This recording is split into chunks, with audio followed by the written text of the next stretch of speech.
When Eli Mercer returned to his dead grandfather's ranch to settle the estate, he expected dust, debt, and silence.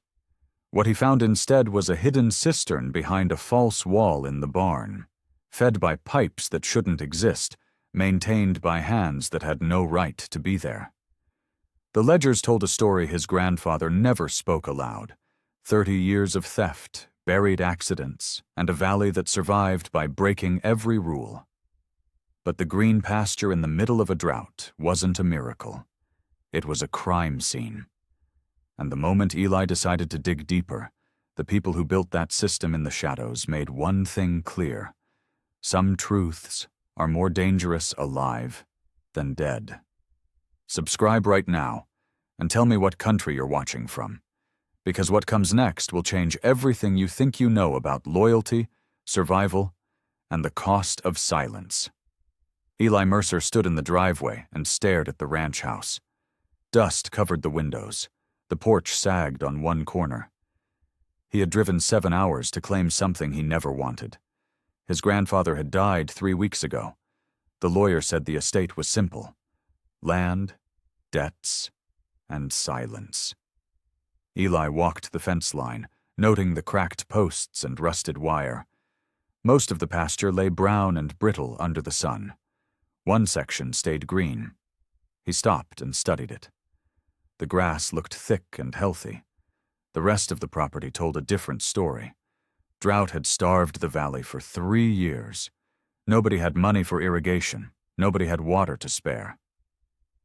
"Doesn't make sense," he said. The wind pushed dust across his boots. He turned toward the barn. It leaned slightly but held. The roof needed patches. The door hung crooked on its hinges. He walked closer and tested the lock. It clicked open. Inside, the air smelled like old hay and motor oil. Light fell through gaps in the siding. He saw a workbench, rusted tools, and stacks of rotting lumber. The back wall looked newer than the rest. The boards didn't match. He stood there for a minute. Something felt wrong. He couldn't name it. "Tomorrow," he said. He locked the barn and walked back to the house. The bed creaked when he sat down. He opened his phone and scrolled through the estate documents. Every page showed red numbers. His grandfather had borrowed against everything. Eli turned off the light and listened to the wind. It rattled the barn siding once, twice. He sat up and stared out the window. The lock held. The door stayed closed. He lay back down but didn't sleep. The wind kept banging. Eli woke at first light and walked straight to the barn. He pulled the door wide and stepped inside. The draft hit him immediately. Cool air moved near the back wall where the new board started. He ran his hand along the seam. One plank shifted under his palm. He pulled harder. The board came free and revealed a narrow gap. A latch sat inside, metal and cold. What the hell? He turned the latch. A door swung inward. Steps led down, into darkness. He found his phone and turned on the flashlight. The beam caught water. A cistern, deep and full. A hand pump sat bolted to the floor beside it. He moved the light across the walls. Ledgers sat stacked on a shelf. Polaroids hung pinned to a board. One showed men digging a trench at night. Another showed pipe fittings and brass tags. His chest tightened. He backed up the steps and closed the door. The latch clicked. He replaced the board and stood there, breathing hard. "Okay," he said. "Okay." He pulled out his phone and took photos of the seam. His hands shook. He scrolled through his contacts and stopped at Ruth Delgado. She worked for the county water office. They had met once at his grandfather's memorial. He typed a message. "Found something at the ranch. What would you do with this?" He hit send and walked outside. The green pasture looked different now. Ruth arrived 2 hours later with a clipboard and a frown. She stepped into the barn and waited. Eli showed her the hidden door. She went down the steps without speaking. He followed. She inspected the fittings closely. She ran her hand along the cistern wall. She checked the pump and the pipe connections. When she came back up, her face looked tight. "This is illegal," she said. "I figured. I've documented setups like this before. Someone's been diverting water, probably for years." Eli leaned against the wall. "My grandfather? Maybe. Or he inherited it. Either way, it's active." She pointed at fresh oil on the pump handle. "Someone's maintaining it." "What do I do?" "You shut it down. You call the water board. You let them handle it." "And if I don't?" She looked at him. "Then you're complicit." He wanted to argue. He wanted to walk away and sell the property site unseen. But the ledger sat 10 feet below him, and his grandfather's name probably filled the pages. "Come back tonight," he said. "We'll trace the pipes when the system's running. If someone's using it, we'll hear the flow." Ruth nodded slowly. "Don't tell anyone. Not yet." "I won't." She walked to her truck and drove away. Eli locked the barn and turned toward the house. Boot prints marked the dirt outside the barn door. Fresh prints. He hadn't noticed them before. He pulled out his phone and took a photo. Then he went inside and locked every door. They met after dark. Ruth brought a mechanic's stethoscope and a notebook. Eli opened the barn and led her to the hidden door. They listened. Faint humming vibrated through the floorboards. Ruth pressed the stethoscope against the wall. She nodded. Eli lifted the latch and the sound stopped. "Motion sensor or pressure switch," she said. "Someone's watching the system." They went down into the cistern. Ruth opened the first ledger. Columns of initials filled the pages. Dates stretched back 30 years. Meter numbers sat beside notations that didn't match recorded withdrawals. "This is coordinated," she said. "Multiple properties. Shared. Infrastructure." Eli felt cold. "My grandfather was part of this." "Looks that way. He wanted to throw the ledger into the water. He wanted to burn the barn and drive away. But Ruth kept reading and his anger turned into something harder. "I'm staying here tonight," he said. "In the barn. I'll guard it." "That's not smart." "I don't care." Ruth closed the ledger. "I'm not sleeping in a barn with you. That's a liability I won't take." She handed him a plastic bag.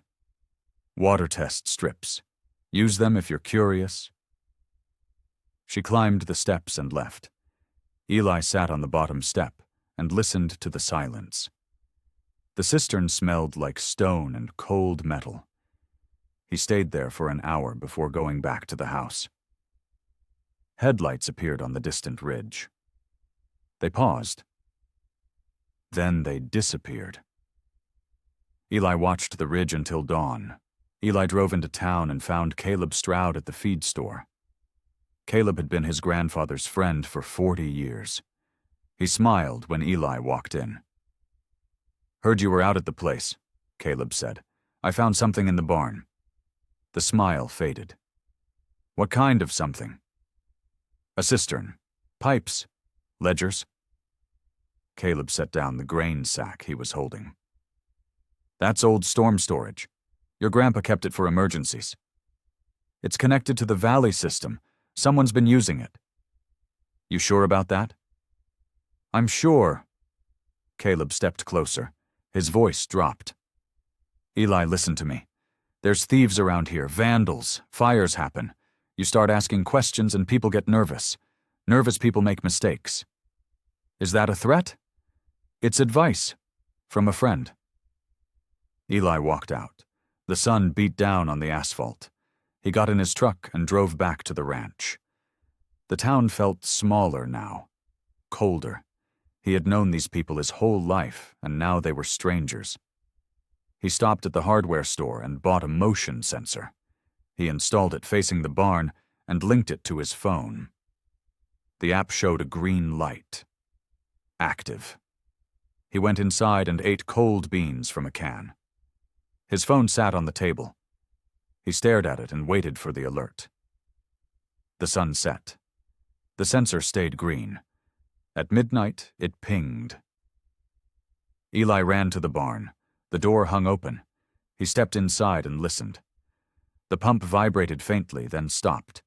He turned on his flashlight and swept the space. A small oil smear marked the hidden latch.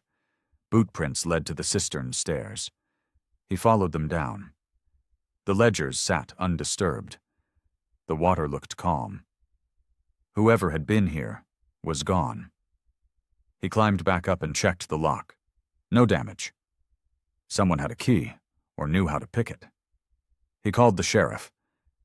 Len Barlow arrived 20 minutes later. He looked at the barn and shook his head. "You sure someone was here?" Barlow asked. "Positive. The sensor logged the time. The door was open." "Maybe you didn't lock it right." "I locked it." Barlow walked around the barn. He looked at the boot prints and shrugged. "Could be anyone. Could be you." "It's not me." "You want me? To file a report?" "Yes." Barlow wrote something in his notebook. He didn't look convinced. "You're stirring up trouble, Eli. People hear you're poking around and they get curious. Best thing you can do is sell this place and move on." "What if I don't want to sell?" "Then expect more visitors." Barlow closed his notebook. "Call me if something serious happens." He drove away. Eli stood in the driveway and watched the taillights fade. The sheriff's truck turned toward town. Barlow had looked at the barn like he already knew what was inside. Eli went back inside and locked the hidden door. Then he locked the barn. Then he locked the house. None of it felt like enough.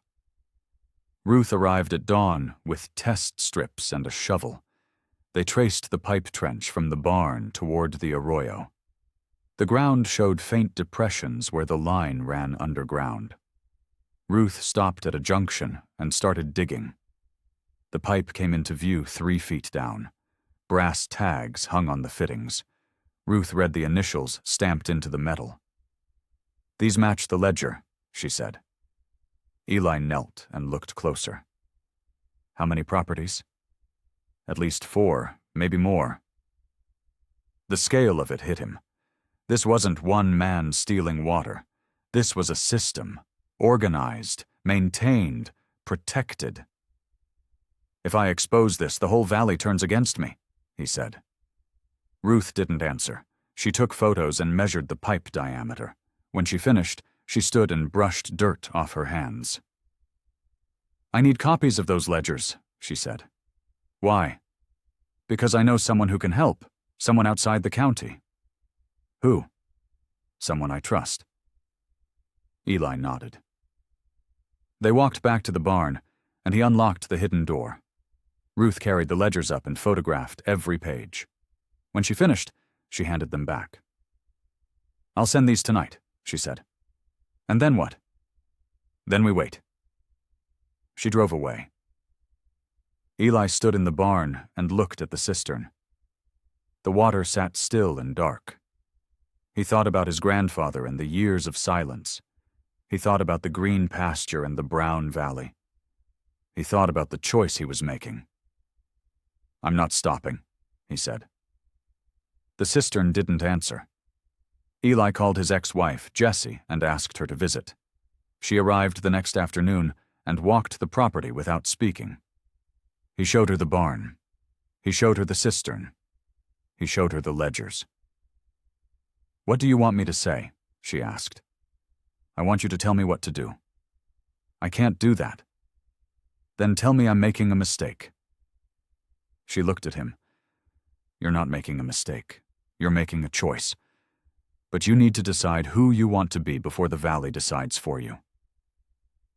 He knew she was right. He had been waiting for permission to walk away. She wasn't giving it. "I'm keeping the barn open," he said. "I'm documenting everything. If someone comes for me, they come for me."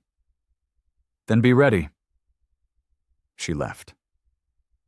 Eli went to the barn and unlatched the hidden door. He left it open. He set a voice recorder on the shelf beside the ledgers and turned it on. Then he walked back to the house and waited. The sensor pinged at 10 o'clock. He didn't go to the barn. He listened from the porch. The pump cycled for 15 minutes. A truck door slammed. Tires crunched gravel. Then silence. At dawn, he retrieved the recorder and played it back. The pump hummed steady and clear.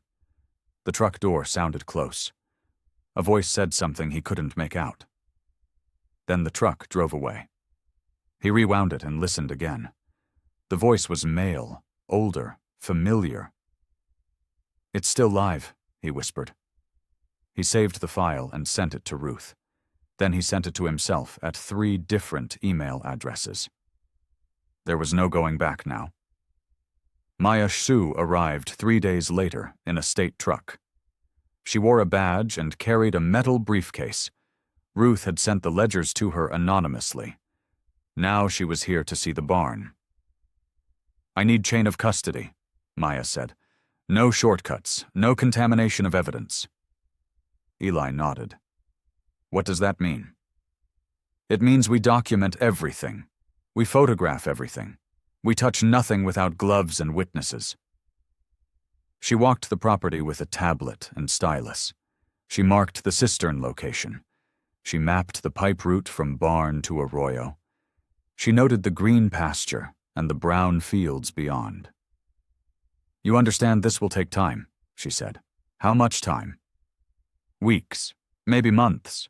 We need warrants, we need surveys, we need to prove intent and infrastructure." Eli felt frustration rise. "People are destroying evidence right now." "Then we move carefully so they can't claim we planted it." Maya stopped and looked at him. "You want justice or you want revenge?" "I want the truth." "Then let me do my job." They returned to the barn. Maya sealed the hidden door with evidence tape. She photographed the seal from 4 angles. She made Eli and Ruth sign a log sheet documenting the time and condition. "We go back tonight," Ruth said. "We photograph the junction tags when the system's running. The flow noise will guide us." Maya considered it. "I'll allow it. But I document the route first. No digging, no disturbance." They agreed to meet after dark. Eli watched Maya drive away. The tape across the door looked fragile. He wondered how long it would stay intact. They met at the barn at 11. Maya led them along the pipe route she had mapped earlier. They moved slowly with flashlights off until they reached the collapsed fence line. Ruth pointed to a depression in the ground. "The junction's here," she said. Eli knelt and listened. Faint humming vibrated through the soil. Maya took photos with a camera that didn't flash. Ruth marked the spot with a pin flag. A light appeared on the ridge. It stayed there for 10 seconds, then cut out. Eli froze. "Someone's watching," he said. "Keep working," Maya said. "They're trying to scare us." They exposed the top of the junction with their hands. Brass tags gleamed in the starlight. Fresh tool marks scored the ajo metal. Someone had serviced this fitting within days. Ruth photographed the tags. Maya logged the GPS coordinates. Eli kept his eyes on the ridge. The light didn't return, but he felt the weight of it. A twig snapped behind them. Eli spun. A silhouette stood near the windbreak, tall, still. "Caleb?"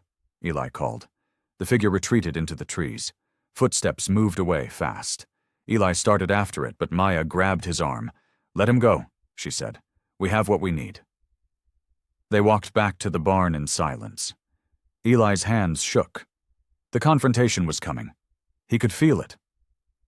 Eli drove to Caleb's ranch the next morning. Caleb sat on his porch drinking coffee. He didn't stand when Eli got out of the truck. "You were watching us last night," Eli said. "I was checking my fence line." "At midnight?" Caleb set down his mug. "What do you want, Eli?" Eli pulled a ledger page from his jacket. He had photographed it and printed it. He handed it to Caleb. Tell me who these initials belong to. Caleb looked at the page. His face didn't change. These are old records, meaningless. They're current. The system's active. Someone's maintaining it. Even if that's true, it's none of your business. It's my property. It's the Valley's survival. Caleb stood. Your grandfather understood that. He signed first. He knew what was at stake. The words hit like a fist. Eli stepped back. You're lying. Am I? Caleb folded the page and handed it back. Ask yourself why that pasture stayed green when everything else died. Your grandfather didn't do that with rain and prayer. Eli's throat tightened. He wanted to argue, but the truth sat heavy between them. His grandfather had been part of this from the beginning. I'm mapping the whole system, Eli said. I'm finding every junction, every tag. Then you're a fool. Caleb sat back down. You'll destroy this valley and everyone in it, including yourself. Eli walked to his truck. His hands felt numb. He called Ruth and told her to meet him at the arroyo. He needed to see more. He needed to prove Caleb wrong even if he couldn't. Ruth arrived with a folder. She spread incident reports across the hood of her truck. Her hands moved fast, angry. I cross-referenced the ledger dates with county records, she said. Look at this. She pointed to a report from 27 years ago. A notation read, Incident, unresolved. See file 14C. A name sat beside it. Diego Delgado. That's my brother, Ruth said. He disappeared when he was 19. The sheriff said he ran off. The family never believed it. Eli looked at the date. It matched the early entries in the ledger, the entries before the system fully started. What kind of incident? He asked. It doesn't say, just unresolved. But the timing lines up with when they were digging the main trenches. She looked at him. I think he saw something. I think they made sure he couldn't talk. Eli felt the weight shift. This wasn't just about water anymore. This was about a life, a person Ruth had spent decades mourning. We keep digging, he said. We find out what happened. Ruth pointed at the arroyo. There's a concrete seam down there. New pour. Doesn't match the original channel work. It was poured the same month my brother disappeared. They walked to the arroyo edge. The concrete sat gray and smooth between older sections. Eli knelt and touched it. The surface felt cold. We need to open this, Ruth said. Not yet. We need Maya first. We need it documented. Ruth nodded, but her face looked tight. Eli understood. She had waited 27 years. Waiting longer felt impossible. A dry storm rolled through that afternoon. Lightning cracked without rain. Eli smelled smoke before he saw it. He ran outside and spotted flames on the ridge. The wind pushed embers toward the ranch. He called Ruth. She arrived in 15 minutes. They soaked the barn skirts with water from the legal well and cut a fire line around the structure. Embers fell like snow. The air turned orange. They worked for 2 hours. The flames stayed on the ridge, but the heat pressed close. Eli's lungs burned. His shirt stuck to his back. When the wind finally shifted, the fire moved east and faded. They stood in the barn doorway and watched the smoke clear. Eli's legs shook. He turned and saw the hidden door standing open. He had sealed it that morning. The evidence tape hung torn. Someone was here, he said. Ruth followed him down the stairs. The ledgers sat disturbed. Pages bent. One lay open on the shelf. Eli lifted it carefully. Fingerprints marked the corners. They photographed them, Ruth said. They wanted copies. Why not just take them? Because then we'd know for sure. This way they can deny it. Eli felt violated. His grandfather's crimes were bad enough. Now someone was trying to erase the proof while the valley burned. We're moving the ledgers, he said. Tonight, somewhere safe. Ruth agreed. They carried the books to her truck and locked them in a toolbox. Eli stayed at the barn and watched the ridge. The smoke drifted. Somewhere in it, someone had started a fire and used it as cover.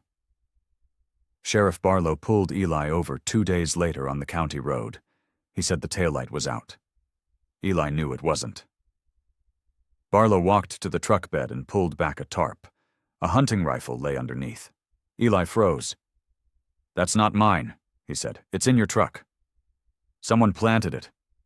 Barlow lifted the rifle carefully. "I'm impounding this for public safety. Given recent tensions, I can't have armed individuals making threats." "I didn't threaten anyone." "Caleb Stroud says otherwise." Barlow tagged the rifle and carried it to his vehicle. He returned with a citation. "You're lucky I'm not arresting you. Consider this a warning." Eli took the paper. His hands shook. "You're protecting them." "I'm protecting the community. You're the one causing problems." Barlow drove away. Eli sat in his truck and called Ruth. She told him to stay at the ranch and avoid town. He called Maya. She noted the pattern and told him to document everything. "They're escalating," Maya said. "That means we're close. I'm scheduling the formal site visit, 2 days from now. Can you hold until then?" "I'll hold." He drove back to the ranch. The 2 days felt like a trap. Anything could happen before Maya returned. He checked the barn. He checked the locks. He checked the motion sensor. Everything looked secure, but nothing felt safe. The power failed on the morning of Maya's visit. Eli followed the line to the pump house and found the insulation cut clean. Sabotage. The cistern had risen dangerously from backflow. Water lapped at the barn's support posts. He called Ruth. She arrived with tools and a hand pump. They rigged a temporary brace under the sagging floor and started relieving pressure. Eli's arms burned. His back ached. Ruth logged every detail with photos and timestamps. "This was deliberate," she said. "They wanted the barn to collapse." They wanted the evidence destroyed. They worked until the water level dropped. The floor held. Barely. Eli climbed out and saw a truck coming up the drive. Caleb stepped out alone. "Heard you had trouble," Caleb said. "You caused it." "I came to talk." Ruth stood between them. "Then talk." Caleb looked at the barn. "I'm not here to threaten you. I'm here to explain." He pulled off his hat. "Can we sit?"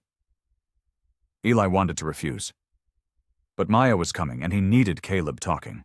He nodded towards the porch. They sat. Ruth stayed standing. Caleb spoke slowly. "The ring started in 1998. Worst drought in 60 years. Ranches were failing. Families were losing everything. Your grandfather called a meeting. 7 of us sat in his barn and worked out a plan."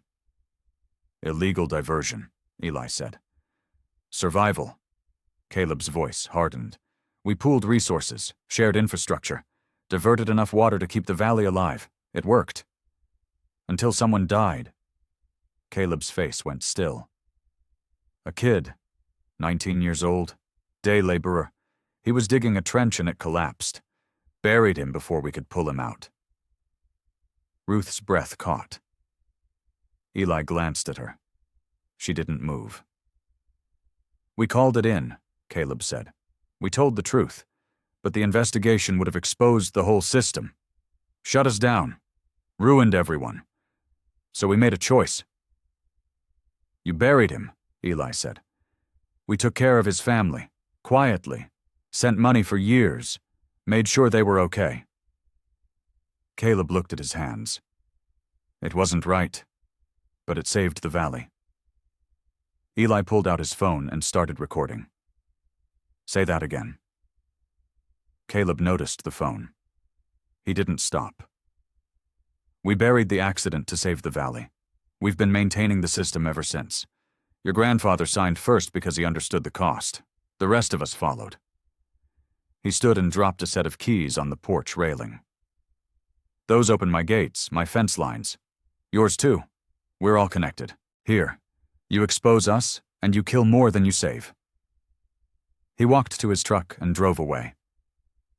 Eli stopped the recording and sent it to Maya. Ruth sat down hard on the steps. "That was my brother," she said. "Diego. He was the laborer." Eli's stomach dropped. "You don't know that." "I know." Her voice broke. "The timing matches. The concrete seam matches. He's in that arroyo." Eli wanted to comfort her, but he didn't know how. He had just gotten Caleb's confession on tape. It felt like victory, but Ruth's face told him the cost was only beginning. Maya called an hour later. Eli played her the recording. She listened twice without interrupting. "This is good," she said, "but it's not enough." He confessed to everything. He confessed to conspiracy and concealment.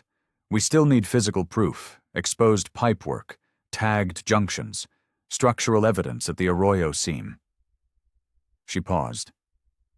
"And if there's human remains, we need proper excavation, chain of custody, forensics." "When?" "Dawn tomorrow. I'm bringing state troopers and a warrant. Can you maintain the scene overnight?" "Yes."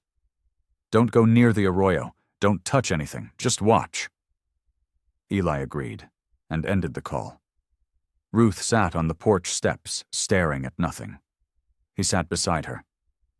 "I'm sleeping in my truck tonight," she said. "Outside the barn. I'm not letting anyone near it." "I'll stay with you." "No, you stay in the house. Someone needs to watch both." She looked at him. "We're close, Eli. They know it. They'll try something."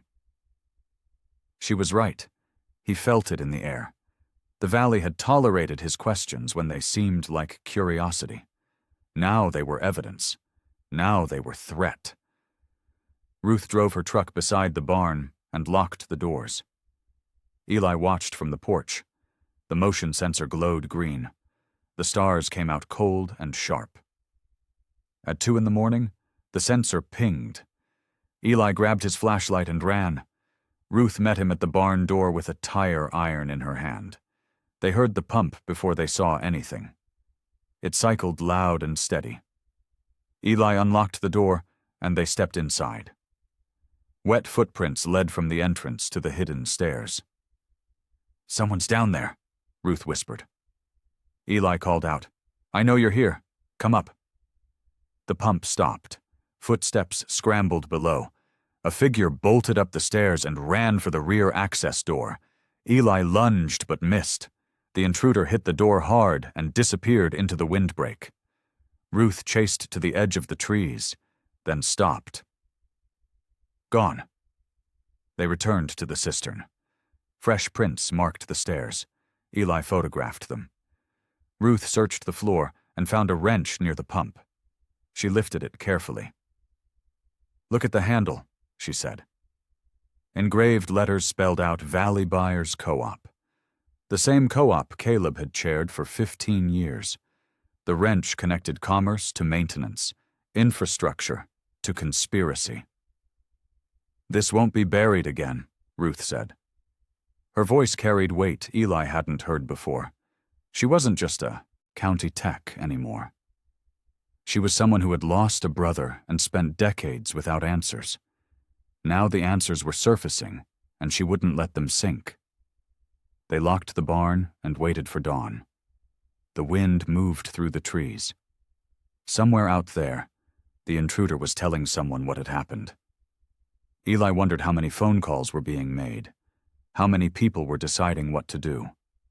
The sky turned gray, then pink, then blue. Maya's convoy appeared on the horizon at 6 sharp. Maya arrived with 2 state troopers and a forensic tech. She reviewed the photos from the night and tagged the wrench as evidence. Then she led them to the arroyo. The concrete seam sat exposed in morning light. Maya marked a grid with stakes and string. She consulted with the forensic tech, and they agreed on an entry point. "We go slow," Maya said. "Pry bars only. No hammers, no shovels." Eli and Ruth worked the seam at a weak spot Ruth had identified days earlier. The concrete crumbled in sections. Rebar appeared first. Then something else. Ruth stopped. There. A bone fragment jutted from the concrete. Small, pale, unmistakable.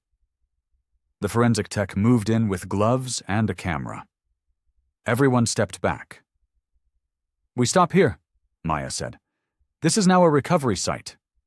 She called the county medical examiner and secured the perimeter with tape. Eli looked at Ruth. Her face had gone white. She stared at the fragment like it might speak. "We don't know it's him," Eli said. "I know." She walked away and sat on the arroyo bank. Eli wanted to follow, but Maya pulled him aside. "The warrant covers the barn and the pipe system," she said. "The remains trigger a separate investigation. Homicide, missing persons. This just got bigger." Sirens rose in the distance. The medical examiner was coming. So was the county. So was everyone who had spent 27 years pretending nothing had happened. Eli looked at the concrete seam and felt his grandfather's shadow stretch across the ground. The old man had signed first. He had known what was buried here. He had kept the secret until death. "I'm sorry," Eli whispered. The sirens grew louder. Sheriff Barlow arrived before the troopers finished securing the scene. He pulled up fast and got out shouting. "Who authorized this?" he demanded. Maya held up the warrant. "State Water Board, signed by Judge Kellerman. We have full jurisdiction." "This is my county. This is a state resource investigation. You can read the warrant, or you can step aside." Barlow snatched the paper and read. His face darkened. He looked at Eli. "You brought them here. I found evidence. I reported it. You destroyed this valley." Maya moved between them. "Sheriff, if you interfere with this operation, I'll have you removed."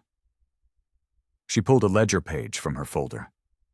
"Especially since your initials appear beside several diversion diagrams. Right here." She pointed. Barlow's name sat coded, but clear.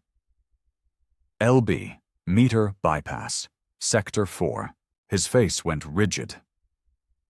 "That's circumstantial," he said. "That's documentation, with dates, and your signature on inspection reports that certified those same meters as compliant." Maya folded the page. "You want to keep talking, or you want to call your lawyer?" Barlow stared at her, then at Eli. His jaw worked, but no words came. He turned and walked to his vehicle. He sat inside and made a call. Eli watched him through the window. The sheriff's face looked old, trapped. The troopers' convoy pulled in. 6 vehicles, 12 officers. Maya directed them to the barn and the junction sites. The operation moved fast and methodical. Eli stood beside Ruth and watched the valley fracture. Every truck that arrived carried someone's future in handcuffs. Every piece of evidence meant another family broken. "You won't like what this costs," Barlow had said. Eli was starting to understand. Maya's crew began exposing the main junction near the barn. They dug carefully with shovels and brushes. The trench walls rose steep and loose. A trooper called for shoring, but the equipment hadn't arrived yet. Caleb appeared at the property line. He stood watching without crossing. Eli walked over. "You should leave," Eli said. "I want to see what we built." Caleb's voice sounded hollow. 30 years of work, gone in a week. You buried a kid. We saved 50 families. That doesn't make it right." Caleb looked at the trench. "I know." The wall sloughed without warning. Dirt and rock slid fast. Caleb stepped back, but his boot caught. He went down hard, and the trench edge collapsed toward him. Eli didn't think. He dove and grabbed Caleb's arm. Ruth appeared and grabbed the other. They hauled him clear as half the wall tumbled into the hole. Caleb lay on the ground, breathing hard. His face looked gray. Eli stood over him and felt his anger crack. He had wanted justice. He had wanted Caleb punished, but he didn't want him dead. "Get up," Eli said. Caleb stood slowly. He brushed dirt off his shirt and looked at the trench. The junction lay fully exposed now. Brass tags gleamed on every fitting.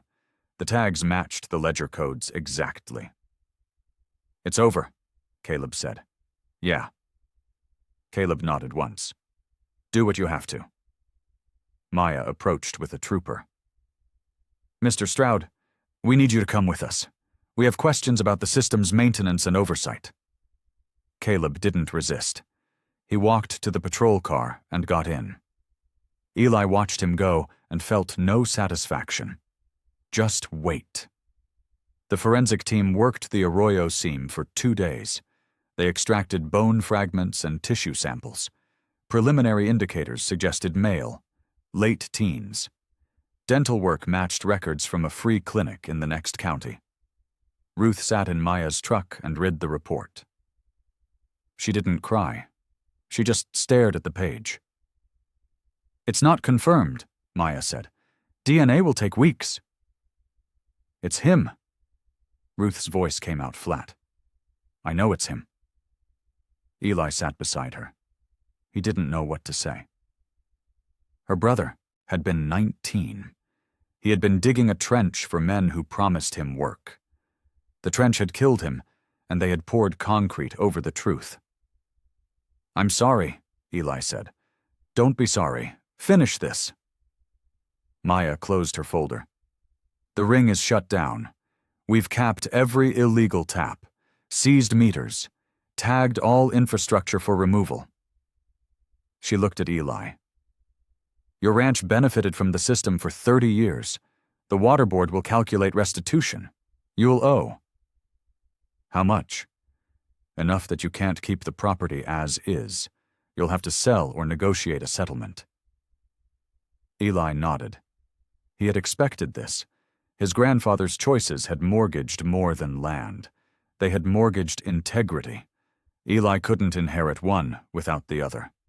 "I'll work with the land trust," he said. "Transfer the water rights.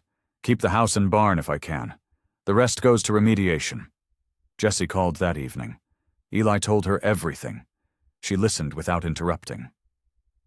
"Then be the man your grandfather couldn't," she said. The words settled into him. He couldn't undo the past, but he could stop pretending it never happened. The land trust sent a negotiator. Eli signed over 3/4 of the water rights and half the acreage. He kept the house, the barn, and a small lease agreement that let him stay. The green pasture would go brown. The ranch would shrink, but it would be legal. Caleb gave a formal statement to the district attorney. He named every participant in the ring. He detailed the payoff structure and the donor relationships that had kept the sheriff compliant. Barlow resigned 2 days later with charges pending. The valley bristled with anger and fear. Some families lost everything. Others negotiated settlements. The local paper ran editorials calling Eli a traitor. Someone spray-painted his truck.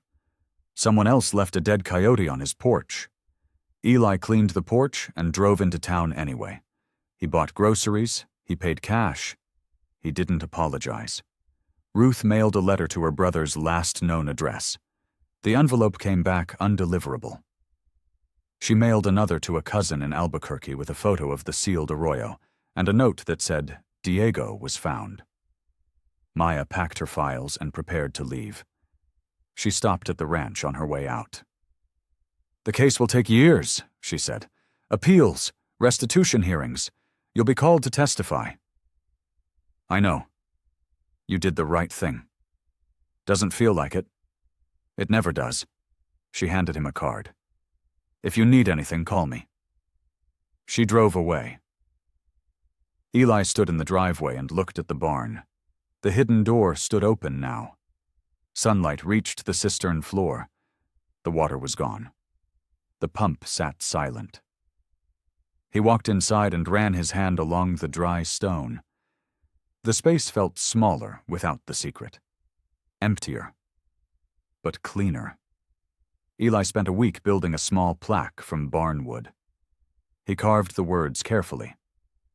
In memory of Diego Delgado, 1979-1998, and in acknowledgement of those who kept silent. He mounted it beside the barn threshold, where anyone entering would see it. Ruth came to the unveiling. She touched the letters and nodded. She didn't cry. She had cried enough. "Thank you," she said. "It's not enough." "No, but it's something." She left an hour later. Eli watched her truck disappear down the road. He wondered if she would come back. He wondered if anyone would. The house felt quiet. The barn felt empty. The land stretched brown and honest under the sun. He had fewer acres now, fewer illusions. The valley would take years to forgive him. Some never would. But the cistern was dry. The ledgers were sealed as evidence. The truth was public and permanent.